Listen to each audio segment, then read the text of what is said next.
رمضان مبارک رمضان مبارک رمضان مبارک رمضان مبارک رمضان مبارک رمضان مبارک رمضان مبارک رمضان مبارک۔ عزیزان محترم، ماہ رمضان جتنی تیزی سے آتا ہے اتنی ہی تیزی سے گزر جاتا ہے۔ خدا کی بارگاہ میں ہمیں ہمیشہ یہ دعا کو کرنی چاہیے کہ پروردگار ہم اس مہینے کی نعمتوں کو صحیح طریقے سے کسب کر سکیں، حاصل کر سکیں، اور اس میں جہاں پر ظاہری دعائیں، مناجات، عبادات ہیں، وہاں پر بہت ساری معنوی پہلو بھی پوشیدہ ہیں۔ جہاں رمضان ہمیں بہت ساری فزیکل دعوتوں کی طرف رجوع کرتا ہے کہ یہ کرو، اس طرح کرو، کہ خطبہ شعبانیہ میں جن میں کافی چیزوں کا ذکر ہے، انفرادی عبادات ہیں، اجتماعی عبادات ہیں، وہاں پر روزہ انسان کے باطن کو کنٹرول کرنے کے لیے بھی پوری ہدایت دیتا ہے۔ بہت ساری چیزیں ہیں جو انسان عام زندگی کے اندر کرنے سے قاصر رہ جاتا ہے یا توجہ نہیں دیتا، یا اگر چاہتا بھی ہے تو شاید کرنے کی طاقت نہیں ہوتی، کیونکہ انسان کے اپنے اندر کا جو ایک سسٹم ہے وہ اس کو سپورٹ نہیں کرتا۔ رمضان کے علاوہ روزے کی حالت میں خود بخود انسان کا وجدان اس کی پولیس بن جاتا ہے، اور وہ اس کو خود کہہ رہا ہوتا ہے کہ تمہارا روزہ ہے۔ جبکہ عام دنوں کے اندر اگر انسان کوئی کوتاہی یا غلطی کر رہا ہو تو اس کے اپنے اندر کا سسٹم اس کے موافق نہیں ہوتا، بلکہ جہاں بہہ رہا ہے انسان اپنے تمایلات میں بہتا چلا جاتا ہے۔ روزے کے اندر سے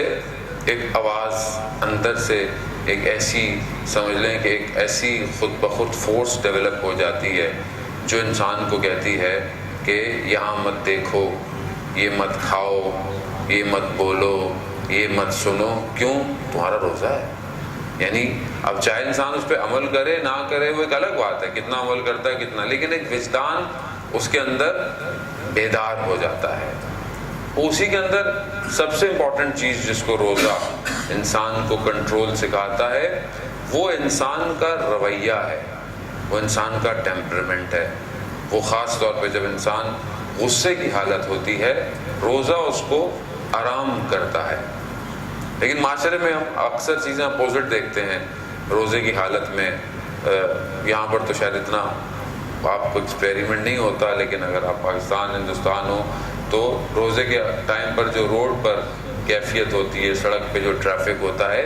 وہاں سے پتہ چل رہا ہوتا ہے کہ مسلمانوں کے روزے شروع ہو گئے، کیونکہ وہاں اتنا سارا انسان، ہر آدمی اتنے عبادت کے پہلو پر ہوتا ہے کہ اس کی بس نہیں چل رہا ہوتا کہ وہ دوسرے کو کچلتا ہوا نکل جائے یا جو بھی نظر آ رہا ہے، کیونکہ اصل میں ہم قوم اپنے اجتماع سے پہچانی جاتی ہے۔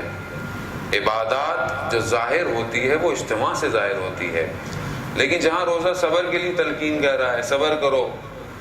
پروردگار قرآن میں بھی کہہ رہا ہے کہ نماز اور صبر کے ساتھ جو ہے وہ تم خدا کی مدد مانگو، یا ایھا الذین آمنوا استعینوا بالصبر والصلاۃ، یا واستعینوا بالصبر والصلاۃ۔ نماز اور صبر سے،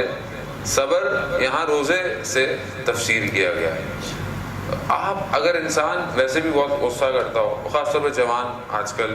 جوان کہتے بھی ہیں کس طرح ہم اپنے اوپر کنٹرول رکھیں، خاص طور پہ ایسے معاشرے میں جہاں برائی بہت سستی اور آزاد ہو گئی ہے، اور اپنے شہوت پر قابو کیسے رکھیں، تو علماء یہ کہتے ہیں کہ روزہ رکھو۔ روزہ صبر کی طاقت دیتا ہے، روزہ آنکھوں کو کنٹرول کرے گا، روزہ سوچوں کو، روزہ جو ہے وہ ایسی خود بخود آٹومیٹک سسٹم ہے کہ لیکن اگر یہی روزہ ہو اور میں صبر نہیں کروں اور میرے صبر کا پیمانہ ہو کہ الٹا میں اس کو کنٹرول کروں، الٹا یہ اور باہر نکلنا شروع ہو جائے، تو پھر اس کا مطلب ہے کہ میں روزے سے صحیح فائدہ نہیں اٹھا رہا، ایک، یا پھر شیطان پوری طاقت لگا کر میرا روزہ خراب کرنا چاہ رہا ہے۔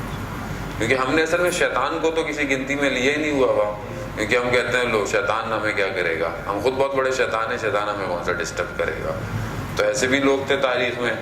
کہ جہاں شیطان ان کے سامنے آیا تو شیطان نے بھی پناہ مانگی، میں آپ سے پناہ مانگتا ہوں، آپ میرے بابا دادا ہیں، میں آپ سے پرہیز کرتا ہوں۔ تو ہم لوگ بھی بعض اوقات شیطان کو کچھ گنتی میں لاتے نہیں ہیں، لیکن جبکہ قرآن کہہ رہا ہے عدو مبین ہے تمہارا، یعنی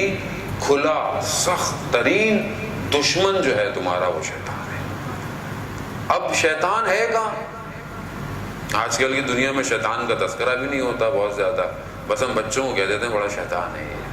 وہ بیچارہ شیطان کا ہے، وہ تو معصوم ہے بیچارہ، ہم اس کو جو ہے وہ شیطان کر کر کے شیطان بنا دیتے ہیں۔ معصوم بچہ کہاں شیطان ہے؟ بچہ تو معصوم ہے۔ بعض اوقات معاشرے میں مرسوم الفاظ اتنے زیادہ ہیں کہ جو شخصیات پر اثر رکھتے ہیں۔ جب ہم بار بار کسی کو اس طرح غلط ناموں سے پکارتے ہیں تو ایک تو ہماری اپنی ذات کو نقصان دیتا ہے، الٹا اس کی شخصیت کے لیے بھی خراب ہے۔ اس لیے کہتے ہیں کہ اسی کے ناموں کو اسلام اور خود رسول خدا حضرت محمد مصطفیٰ صلی اللہ علیہ وآلہ وسلم صلی اللہ کہتے تھے کہ فرماتے تھے کہ ناموں کو مت بگاڑو، جو نام ہے اسی طرح پکارو۔